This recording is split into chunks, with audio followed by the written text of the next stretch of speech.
বিসমুল্লাহির রহমানির রহিম।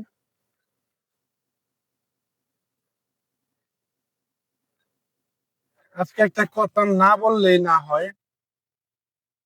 সেটা হচ্ছে, অনেকেই বলে যে এই যুগের পোলাপান নাকি শুধু মোবাইল ফোন নিয়ে ব্যস্ত থাকে, অথবা মোবাইল ফোনের যে গেম আছে এগুলা নিয়ে আসক্ত থাকে। আমি একজন ক্ষুদ্র ব্যবসায়ী। আজকে আমি বুঝতে পারলাম বা জরিপ করলাম যে আমার দোকানে প্রায় এক সপ্তাহে অথবা 7 দিনে 170টি লাটুম আমি পাইকারি কিনে আনি। সেই লাটুম গুলি প্রায় বেশি, অর্ধেকেরও বেশি পোলাপান থেকে কিনে নিয়ে গেছে। 15, 14, 10, 12 এই বছর, এই বয়সের পোলাপান গুলি লাডুম গুলা কিনে নিয়েছে। যেহেতু মানুষে বলে এই বয়সে নাকি পোলাপান মোবাইল ফোন নিয়ে আসো, ফ্রি ফায়ার খেলে, মোবাইল গেমিং খেলে।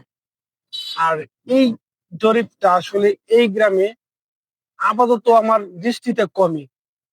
একটা গ্রামে বা একটা এলাকায় বা মহল্লায় কয়জন মানুষই বা পোলাপান থাকে? আমার দোকানে 170টা লাডুম আমি ক্রয় করি, সেগুলোর মধ্যে বেশি অর্ধেক লাডুম কিনে নিয়ে যাই।